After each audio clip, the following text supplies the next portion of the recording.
So most people think कि research सिर्फ scientist या पीएचडी स्टूडेंट्स के लिए होती है, but is that really true? Actually research हम अपनी डेली लाइफ में भी यूज करते हैं, चाहे वो डिसीजन मेकिंग हो, बिजनेस प्रॉब्लम हो या करियर चॉइसेस हो। अब एक और सिचुएशन सोचो, कभी ऐसा हुआ है कि आप एफर्ट्स डालते हो लेकिन रिजल्ट्स नहीं मिलते और आपको समझ ही नहीं आता कि प्रॉब्लम है कहाँ? मोस्टली ऐसा इसलिए होता है क्योंकि हम गेस वर्क पे काम करते हैं और डेटा का प्रॉपर एनालिसिस पर नहीं।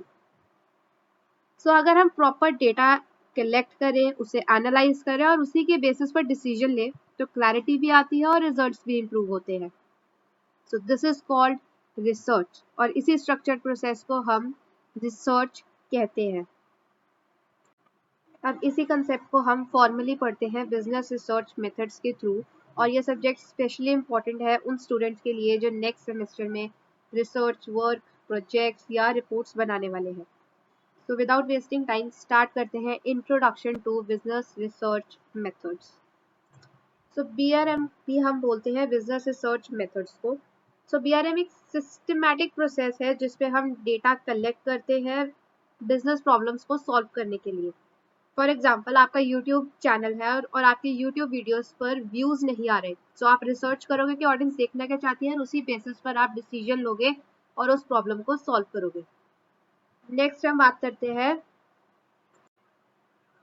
Definition of research. So research का मतलब है एक सिस्टमैटिक तरीके से आंसर्स को फाइंड करना।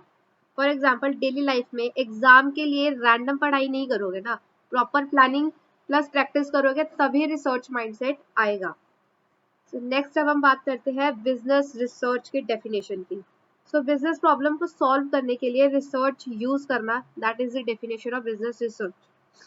जैसे यहाँ पर लिखा भी है, business research refers to the application of research methods to solve the business problems.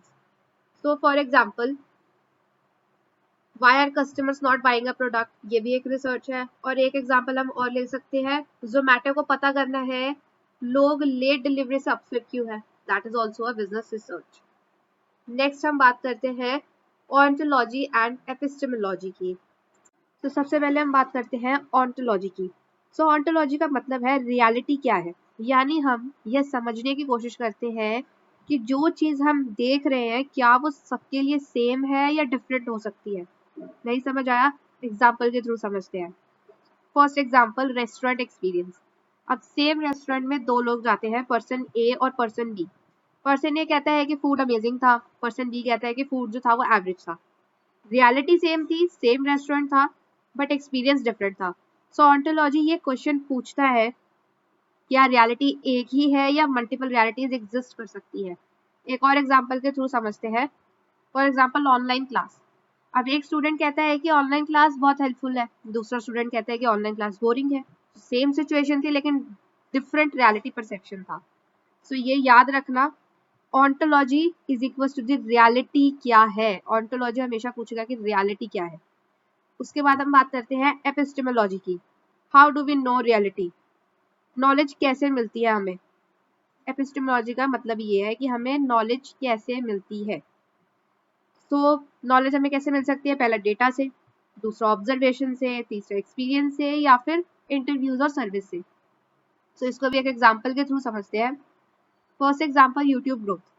आपको पता करना है कि वीडियोस पे व्यूज क्यों नहीं आ रहे, सो आप क्या करोगे, एनालिटिक्स चेक करोगे, ऑडियंस रिटेंशन देखोगे, कमेंट्स पढ़ेंगे।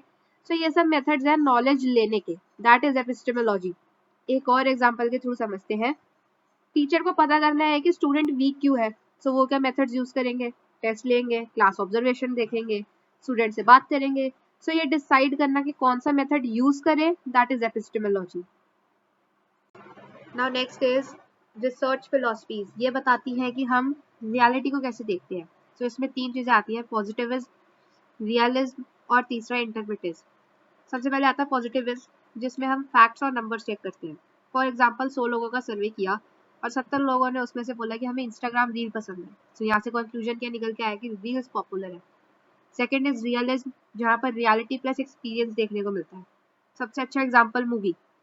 अब सेम मूवी देखने दो लोग जाते हैं, कोई कहेगा कि मुझे अच्छी लगती है, कोई कहेगा मुझे बोरिंग लगती है। रियलिटी सेम थी, मूवी सेम है, लेकिन परसेप्शन डिफरेंट है। थर्ड, इंटरप्रिटिज्म, जहाँ पे इमोशंस और मीनिंग हमें दोनों दिखते हैं। फॉर एग्जाम्पल कस्टमर किसी ब्रांड को सिर्फ प्रोडक्ट के लिए नहीं, फीलिंग के लिए भी यूज करते हैं। लाइक मुझे ये ब्रांड क्लासी लगता है, फील कराता है, तो मैं वो ब्रांड जरूर यूज करूंगी। That is interpretation. Next is reasoning approaches in research. तो सबसे पहले आती है डिडक्शन, जिसमें हम थ्योरी से डेटा जाते हैं, जहाँ हम एग्जिस्टिंग थ्योरी को ही टेस्ट करते हैं। यहाँ पर मतलब हुआ पहले थ्योरी होती है, फिर उसको टेस्ट करते हैं डेटा के through. For example high price से डिमांड कम होती है, हमारे पास ये थ्योरी है। सो आप क्या करोगे, डिफरेंट प्राइसेस पे सेल चेक करोगे और डेटा से वेरीफाई करोगे। और इसी को अगर हम डेली लाइफ एग्जांपल से समझें, आपको लगता है सुबह पढ़ाई करने से ज़्यादा याद होता है, सो आप ट्राई करते हो और चेक करते हो, तो ये डिडक्शन है।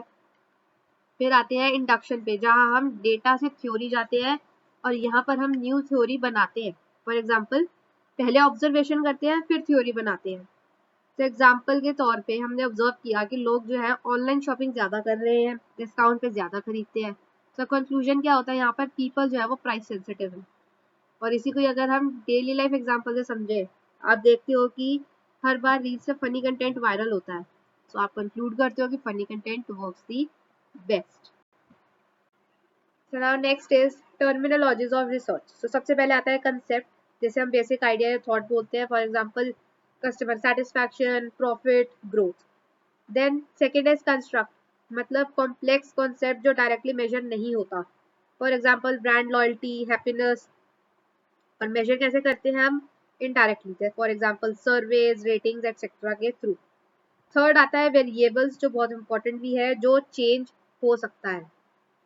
सो वेरिएबल्स की बात करते हैं, तो इसमें भी काफ़ी टाइप्स ऑफ वेरिएबल्स है। सबसे पहले आता है डिस्क्रीट वेरिएबल, जिसे हम काउंटेबल बोलते हैं। For example number of students, number of customers. Second आता है डाइकोटमस वेरिएबल, जहाँ पर सिर्फ दो वैल्यूज ही होती हैं। अगेन आई एम रिपीटिंग, डाइकोटमस में सिर्फ दो ही वैल्यूज होती हैं। फॉर एग्जांपल येस और नो, या फिर एक एग्जांपल आप ले सकते हो मेल फीमेल। थर्ड आते हैं कंटिन्यूस वेरिएबल, जो मेजरेबल होती है। For example height, income, temperature. Then come to the independent variable, जो हमें कॉज बताता है। फॉर एग्जांपल अगर प्राइस ज़्यादा होगा तो डिमांड कम होगी, प्राइस कम होगा तो डिमांड ज़्यादा होगी। तो प्राइस से कॉज का इफेक्ट दिख रहा है। Then we have dependent variable, जिसमें हम इफेक्ट देखते हैं। फॉर एग्जांपल डिमांड, तो यहाँ पे इफेक्ट है। फुल एग्जांपल दे तो प्राइस चेंज हो रहा है तो डिमांड भी चेंज हो जाती है। Then we have moderating variable, relationship को अफेक्ट करता है ये वाला। फॉर एग्जाम्पल प्राइस ज़्यादा है तो डिमांड कम है, बट हाई इनकम लोगों के लिए इफेक्ट कम होता है। सो इनकम जो है वो मॉडरेटिंग वेरिएबल के इक्वल आ जाएगा। Then we have intervening variable, ये बीच में आता है। फॉर एग्जाम्पल एडवर्टाइजमेंट कस्टमर्स के लिए कर रहे हैं और उनका जो परसेप्शन होगा वो सेल्स में इंक्रीज करेगा। तो यहाँ परसेप्शन जो है वो इंटरवीनिंग है। देन लास्ट एक्स्ट्रानियस वेरिएबल, मतलब अनवांटेड फैक्टर। फॉर एग्जांपल आप सेल्स स्टडी कर रहे हो बट वेदर भी अफेक्ट कर रहा है, तो वेदर जो है यहाँ पे वो एक्स्ट्रानियस है, एक्स्ट्रा है। Next is proposition and hypothesis. So proposition का मतलब होता है एक सिंपल स्टेटमेंट किसी भी रिलेशनशिप के बारे में। For example advertising increases the sales, तो ये था प्रोपोजिशन।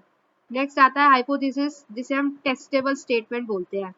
अब इसके दो टाइप्स होते हैं, एक होता है नल हाइपोथेसिस, जिसका कोई भी रिलेशनशिप नहीं शो करता। फॉर एग्जांपल अगर मैंने एड्स रन की तो उससे मेरे पास कोई इफेक्ट नहीं होगा। और दूसरा होता है ऑल्टरनेटिव हाइपोथेसिस, जिसमें रिलेशनशिप एग्जिस्ट करता है। फॉर एग्जांपल अगर मैंने एड्स रन की तो मुझे उससे पता चलेगा कि मेरी जो सेल्स है वो इंक्रीज हो रही है या नहीं हो रही।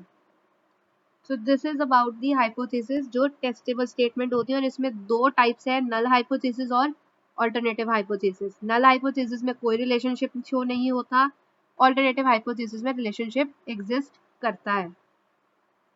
And if you want to see the complete video on hypothesis testing, so I am adding the link in the I button, you can check from there. Now next is theory and models. So theory एक systematic explanation होती है जो बताती है कि variables के बीच relationship कैसे काम करता है। Simple words में why something happens का explanation.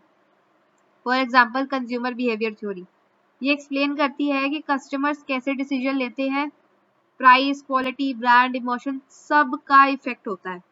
और अगर डेली लाइफ एग्जांपल से समझें, आप नोटिस करते हो लोग सेल के टाइम ज़्यादा शॉपिंग करते हैं, सो आप कंक्लूड कर सकते हो कि डिस्काउंट इंक्रीज करता है बाइंग बिहेवियर। सो ये एक थ्योरी बन गई। नेक्स्ट हम आते हैं मॉडल पर। सो मॉडल एक सिंपल रिप्रेजेंटेशन होता है थ्योरी का, यूजुअली डायग्राम या फॉर्मूला फॉर्म में। सिंपल थ्योरी को इजी समझने के लिए शॉर्ट फॉर्म हम मॉडल यूज करते हैं। फॉर एग्जांपल प्राइस का इफेक्ट देखने के लिए डिमांड पर, जैसे प्राइस बढ़ता है डिमांड कम होती है। So is it difference, theory equals to explanation and model equals to diagram and representation. Next आते हैं क्लासिफिकेशन ऑफ रिसर्च पर। तो सबसे पहला है फंडामेंटल रिसर्च, नॉलेज के लिए यूज होती है, प्रैक्टिकल यूज इमीडिएटली नहीं होता। फॉर एग्जाम्पल लोग सेविंग क्यों करते हैं। Second is applied research, real life problem solve करने के लिए अप्लाइड रिसर्च यूज होती है। फॉर एग्जाम्पल कंपनी अपनी सेल्स कैसे बढ़ाए। थर्ड इज क्वांटिटेटिव रिसर्च, जो नंबर्स और डेटा बेस्ड होती है। फॉर एग्जाम्पल 100 लोगों का सर्वे किया, उसमें से 70 लोग सेटिस्फाइड रहे। फोर्थ आते हैं क्वालिटेटिव रिसर्च पर, जो ओपिनियंस, फीलिंग्स और एक्सपीरियंसेस पर बेस्ड होती है। फॉर एग्जाम्पल कस्टमर इंटरव्यू, कि आपको प्रोडक्ट कैसा लगा। नेक्स्ट इज डिस्क्रिप्टिव रिसर्च, जो सिचुएशन को डिस्क्राइब करती है। फॉर एग्जाम्पल कस्टमर प्रोफाइल बनाना, एज, इनकम एटसेट्रा। सिक्स्थ आती है एनालिटिकल रिसर्च, जो ऑलरेडी अवेलेबल डेटा को एनालाइज करती है। For example last year sales data को एनालाइज करना। देन कंसेप्चुअल रिसर्च, आइडियाज और कंसेप्ट्स पे बेस्ड होती है। For example theory of motivation study. Then आती है एम्पेरिकल रिसर्च, जो रियल डेटा और ऑब्जर्वेशन पे बेस्ड होती है। For example actual market survey. Then we have historical research, जो पास्ट इवेंट्स का स्टडी करती है, as the name suggest. For example past 10 years में इन्फ्लेशन ट्रेंड कैसा था। Then we have cross sectional research, एक ही टाइम पे डेटा कलेक्ट होना। फॉर एग्जाम्पल आज का survey result. Then we have longitudinal research, time period के ओवर स्टडी। फॉर एग्जाम्पल 3 साल तक सेल्स को ट्रैक करना। Then we have panel data, same group को बार बार स्टडी करना। फॉर एग्जाम्पल सेम कस्टमर से हर मंथ फीडबैक लेना। So these are all about the classification of research. By the way, if we haven't met yet, hi, I am Jasmeet Kaur. Welcome to Decode Commerce. इस channel पर हम commerce subject को easy way में समझते हैं और ऐसे ही content के लिए लाइक, शेयर, कमेंट और सब्सक्राइब जरूर करें। सो हम नेक्स्ट टॉपिक पर आते हैं, that is research process. Again ये पेपर के पॉइंट ऑफ व्यू से बहुत इंपॉर्टेंट है, इसको बहुत ध्यान से समझना। First step is problem definition, सबसे पहले प्रॉब्लम आइडेंटिफाई करते हैं। Second is developing the approach, hypothesis या प्लान बनाना। Third is research design, decide करना कैसे रिसर्च करनी है। Then fourth step data collection, data को कलेक्ट करना। Then fifth step is data analysis, data को समझना और कंपेयर करना। Then last step is report writing and presentation, final result को प्रेजेंट करना। अब यहाँ पर हम एग्जाम्पल लेते हैं यूट्यूब का। सो सबसे पहले प्रॉब्लम डेफिनेशन, मेरे यूट्यूब वीडियोस पे व्यूज कम क्यों आ रहे हैं। सो ये हो गई मेरी प्रॉब्लम डेफिनेशन। सेकेंड इज शायद कंटेंट इंगेजिंग नहीं है, तो ये मेरी अप्रोच हुई। थर्ड इज कि मैं उसको रिसर्च डिजाइन कैसे करूँ, तो मैं सर्वे कर सकती हूँ, एनालिटिक्स चेक कर सकती हूँ, कमेंट्स रीड करूंगी। देन डेटा कलेक्ट कैसे करूंगी, यूट्यूब एनालिसिस, ऑडियंस या फीडबैक। देन फिफ्थ स्टेप आएगा डेटा एनालिसिस, वहां पर मैं देखूंगी कौन सा वीडियो ज्यादा परफॉर्म कर रहा है। सो वहां पर मैं डेटा को समझूंगी और कंपेयर करूंगी। Six step is report writing and presentation, so वहां पर मैं कंक्लूजन ड्रॉ करूंगी कि शॉर्ट वीडियोस बेटर परफॉर्म करते हैं। सो मैं वही उस प्रोसेस को फॉलो करूंगी। सो सबसे पहले हम प्रॉब्लम देखेंगे, देन प्लान करेंगे, देन डेटा को एनालाइज करेंगे एंड देन उसके बाद रिजल्ट देखेंगे। Next is characteristics of research. तो सबसे पहले आता है ओरिजिनलिटी, रिसर्च यूनिक होना चाहिए। Then clarity of purpose, clear goal होना चाहिए कि हम किस चीज पर रिसर्च कर रहे हैं। Then is detailed process, proper steps follow होने चाहिए, जब भी हम रिसर्च करेंगे वो प्रॉपर सिस्टमैटिक वे में होंगे। नेक्स्ट इज सिस्टमैटिक, ऑर्गेनाइज्ड होना चाहिए, नहीं कि पहला हमने इंट्रोडक्शन कहीं और लिख दिया और लास्ट में रिसर्च कहीं और कर रहे हैं। तो ये सिस्टमैटिक होना चाहिए और बिल्कुल ऑर्गेनाइज्ड होना चाहिए। Then we have ethical, honest होना चाहिए, कोई ये नहीं कि हमने किसी और का उठाकर अपने में पेस्ट कर लिया, that is not a research, ये ऑनेस्ट नहीं होगी, एथिकल नहीं होगी। Then we have detailed process, so detailed process में रिसर्च में हर स्टेप क्लियरली डिफाइंड और प्रॉपरली फॉलोड होता है from problem identification to final conclusion, so that result जो है वो रिलायबल और एक्यूरेट हो। Next we have adequate analysis. So proper analysis होना चाहिए यहाँ पर। और last is comprehensive, complete coverage हो हमारी रिसर्च के अंदर, ये नहीं कि आधा अधूरा हमने काम करके रिसर्च करी, वो कंप्लीट कवरेज होनी चाहिए। सो ओवरऑल रिसर्च एक स्ट्रक्चर्ड और सिस्टमैटिक प्रोसेस है जो हमें बेटर अंडरस्टैंडिंग और बेटर डिसीजन मेकिंग में हेल्प करता है। So this was all for today. Thank you all for watching the video. Meet you in the next.